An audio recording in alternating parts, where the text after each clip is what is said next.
All right. Hi, everyone. I'm Will. And so I was born in the year of the water monkey. I wanted to add that too. I feel like that's a big part of this. And the first time I ever went to the well was at the shelter. I was volunteering there and we would fill the water for the water jugs there. So it's been a part of my life in that sense for a long time. And let's see. Boop. So my presentation is called Not Just the Water, Becoming Community in the First Place. And these are kind of the three components we're going to talk about here. But first, what is the well? And I'm curious, how many people here have drank the artesian well water? Okay, for Zoom people, it's like most, like maybe half, maybe even more people in the room. So it's a big part of community life here, but I thought it'd be better to let the community itself kind of give what it is. So it's a source of water for people. It's delicious water. It's a resource for the community. It's this kind of weird geophysical entity. It's a sacred spring to the Squaxin tribe, and it has been since time immemorial to the Stay-Chas people, as they were called before colonization. And it's a weird pipe in a parking lot. And that's a big part of it too. So, and it's actually the last one, right? So it's kind of an endangered species. There used to be over 100 in downtown Olympia that were drilled in the early, kind of around the turn of the century. This is a map that Lot made of all of them. So it's kind of the last of its kind. So here's the here's the roadmap, here's the lay of the land. We'll start with the study design and the analytical frameworks. Then we'll move into the history, then into the present, and then finally discussion. And we're gonna be going pretty quick. So if you have any questions, ask me later. So here's the basic study design. I wanted to understand both the present and the past from the perspective of both indigenous people and colonizers, right? So these are the different kinds of methods I used. I won't dwell on them. So here's the analytical framework, right? Coloniality. This is sort of like the shadow of the historical material process of colonization. It's the way it shows up in culture and society. And then it's one and the same with modernity, right? That's really important. The very key. What we see as modernity in the global north, the global south sees as coloniality. Also very important for the physical environment, right? And so decoloniality is delinking from that. And then the other important thing is structure and anti-structure. So structure, this is a theory put forward by Victor and Edith Turner kind of since the 60s, basically, and they studied ritual, but it applies to a lot of different things. So basically you have the social structure, which is the things that make up normal society, right? The ways we're distinguished from one another, the things that rule and regulate how we interact with each other, both formally and informally. It's like a principle of separation. And then you have anti-structure, which is sort of this place that exists. At first, they studied it in ritual, but it has other kind of implications where everyone is the same within the ritual space. Kind of these social distinctions fall away and we're sort of equal and uncategorized with one another. And the really important term here is communitas, right? This unmediated direct experience of connection to others that we have within these spaces. So the spatial history of the well. And again, we're going to go pretty quickly here. So since time immemorial, it was a sacred spring to the Stay-Chas people. They used it as medicine. They still use it as medicine. It's sacred. They lightly developed it with rocks and pools. It had life. So then in the 1820s, the first colonizers started showing up. The first people to settle in Olympia were in the late 1840s. And it's hard not to think that they did not settle here because of access to the fresh spring water. And so it's kind of, that spring started to become a little more developed, but it was still a gathering place. They were building it up. They put in the first pipe during this era too. So then we have the Puget Sound Wars, and this is really important. They built the first fence on the well in the 1850s, sometime around then. You can see the picture there. It's a giant stockade. Oh, and by the way, just to orient y'all, we're looking north from Sylvester Park. So basically that lot in the middle is Sylvester Park, and we're looking north up the estuary there. So this is the first time that the well was sort of fenced off and militarized almost, right? Over the next era, Olympia loses out on the Northern Pacific Railroad, thereby not becoming Seattle. We would have been the greatest city in Washington otherwise, probably. And they got more springs. They have a city water system coming up. This is kind of what that looks like back then, a view from the north, just around 1979 or 1879. So then you start seeing Olympia on the map, and that star is where the original spring was. It starts to grow more and more. George Barnes was the guy who actually homesteaded the spot where the current artesian well is. And that's a picture of his house, which is now where the pet store is. We go more. So in the 1900s, you kind of have this artesian craze. This is when all the wells were drilled, over 100 in like a matter of like a couple decades, mostly because people didn't want to use the private water system, which was like really unreliable and expensive. It was a principle of freedom for them to be able to drill their own wells and have free access to water without having to go through these sort of centralized systems. There's a burn well. I just thought that was funny. So then we can see Olympia developing more and more. And so that blue star is now where the present well is, right? And so we can see this block grow. The water line was very different then. It was like basically waterfront at that time. And then they filled in the estuary, right? And around this time is also when the well was drilled and born, I think. Sometime around 1915, maybe earlier. So we can see it keeps developing. Interesting here is to note that they were actually planning on filling in the entire estuary, as you can see in the middle map there. So they were going to channelize the whole river, fill the whole estuary in. And they were still getting their water from artesian wells then. So this is basically the whole history of the wells being developed. It started out as a homestead, and you can see it kind of go through the times. And my thinking here is basically that the well was originally a water source for this music store right here, which is interesting because music is still such a big part of the community life of the well. And then at some point before 1947, it got moved to serve this cold storage. And you can see that down here with the difference between the well's present site, which was its original wellhead, and where it was when the building was demolished in the 1970s, which was over here. I just threw that in because we all know this building, probably many of us do. And it's funny that it talks about its sleek modern design. Okay, it was built in the 30s. So then we have the train wreck that happens in 1959. This really sets off the chain of events that leads the well to being born. There's still artesian infrastructure in downtown, but it's getting less so. And then Safeway opens just down the block, which means the grocery store that the music store became ran out of business and was eventually demolished. And you can see that here in this map I saw in the archives where it was actually edited. You can see where it used to be. It was demolished.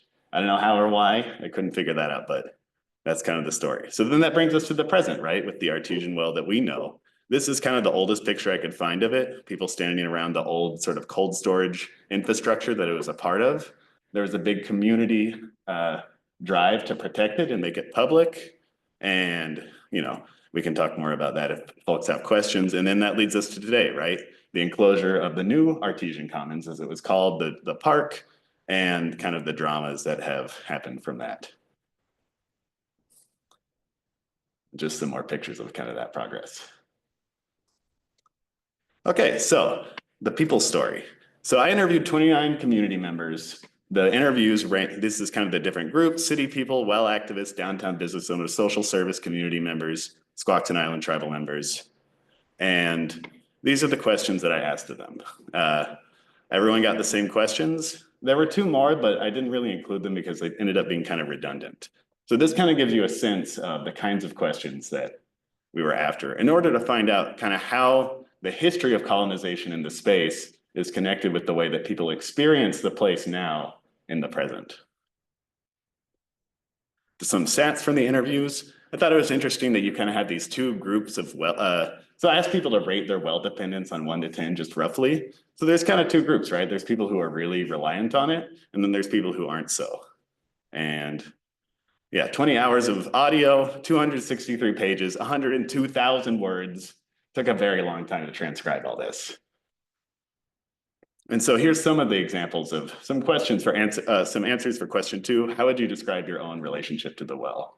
And I want to emphasize that during this part, I'm going to be using these quotes kind of like pictures. Don't get caught up on reading every word. I recommend people just kind of try to take in the general atmosphere of what the kinds of things that people are saying.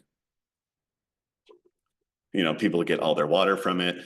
They have a spiritual, religious connection to it. They love the taste. They've just seen it for a long time, right? And of course, it's still sacred to the Squaxin tribe. So the discussion.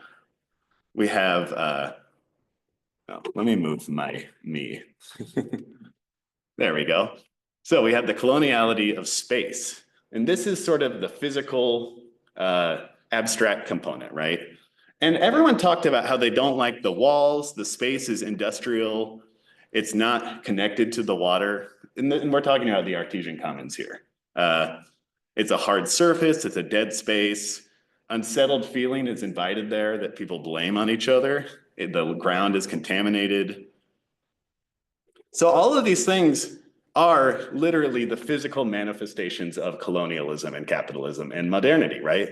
And you can see here in lot 3 is the Artesian commons. The stark blank walls that everybody hates is literally a symbol. It's like the expression in reality of the way that space is abstracted by capitalism, right? That stark blank wall is the line of absolute property ownership that follows a principle of sort of abstracting space into a commodity rather than kind of recognizing a more fluid nature to it, you could say, right? So we have the linear abstraction of space, Roman law, which means basically is our model of ownership, which is like the right to destroy, that if you own something, you can destroy it. And then, also the toxic legacies, right? So we can't turn it into a park with green stuff because it's all polluted by industry. So then there's sort of the affective component, right? The power structures that uphold certain senses of place and certain identities of being Olympian or whatever this place is over others, right? It's beer making, it's about Olympia, you know? But people said it's also the last free space there, right? It's a place where you don't have to buy something right now, which really cuts against kind of this dominant structure. Yeah, the coloniality of time, which is sort of like the erasure of the past. And so you see all these, I talked to so many people who, when I asked them about the past, they had no idea what it would possibly look like, right? The previous world had been completely paved over and changed. So people don't understand, they don't have a connection to that past, which kind of allows for the free creation of the new order, right? And then you have the coloniality of the sacred, right? So there's this, it's the water idea.